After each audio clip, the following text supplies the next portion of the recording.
په بخاری شریف کې حدیث دی وې د اختر مانځله د ښځې ټولې لاړې شي.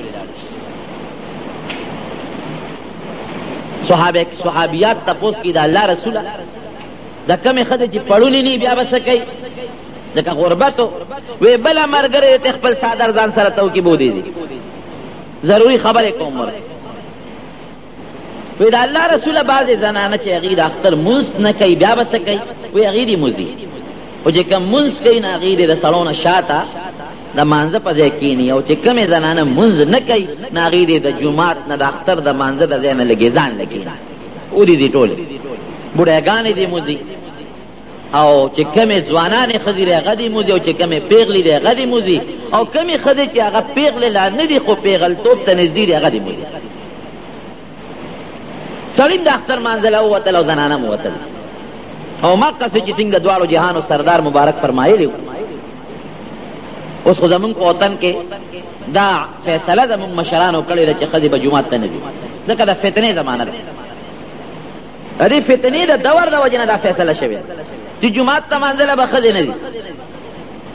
او د صحابو په زمانه کې باقاعده به جومات ته ښځې تلې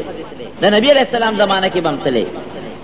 او په داسې طریقه به تلې چې سړي به په مخکې صفونو کې او ښځې به په وروستو صفونو کې ولاړې باقاعده د جمع مونځ به کوم خو چونکې وروسته هم د صحابو زمانه کې فتنې جوړې شوې منافقین به ولاړو ښځو ته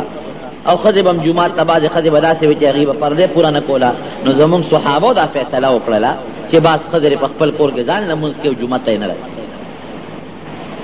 زنانه صاحب راغلی او عیدګاه کې مخکې سړي ورپسې ښځې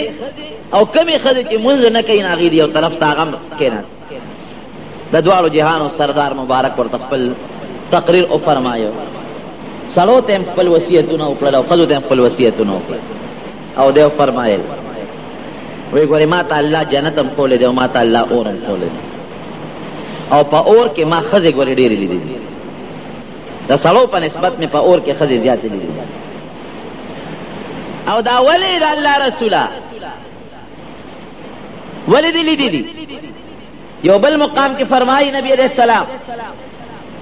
صحابه ښځې ته تپوس کړي د الله رسوله ولې تا دا ښځې په جهنم کې ډېرې لیدلي په څه وجه به جهنم ته ډېرې ښځې داخلېږي وی بکفرهن دوی به ناشکري کوي. نو یو صحابیت تپوس کوي یکفرن الله وی د الله ناشکري به کوي ځکه د الله کافي نعمتونه دي په موږ باندې وی نه یکفرن العشیر د خپل خاوند ناشکري به کوي د الله به نه کوي د خپل خاوند ناشکري به کوي. او بیا فرمایي نبی علیہ السلام لو احسنت الى احداهن الدهر ثم رأت منك شيئا که یو ښځه خاوند ورسره ټوله زمانه احسانات وکړي جامې م ورته راوړي پیزار هم وله راوړي خوراک هم وله راوړي میوې م وله راوړي او چې ښځه څه وایي نو هغه وله کوي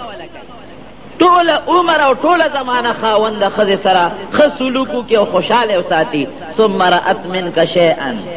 او بیا داسې د دې نوک او د دې ګوتې د بند برابر لږه غوندې غلطي درنه وویني لږه معمولي غوندې غلطي درنه ولیدل لږه یو شی درته مثلا ویلو او ستا نه یېر شو ما له خو د هغه شي د بازار نه راونړه لاړې ورودې نه ښځې یېر مې شو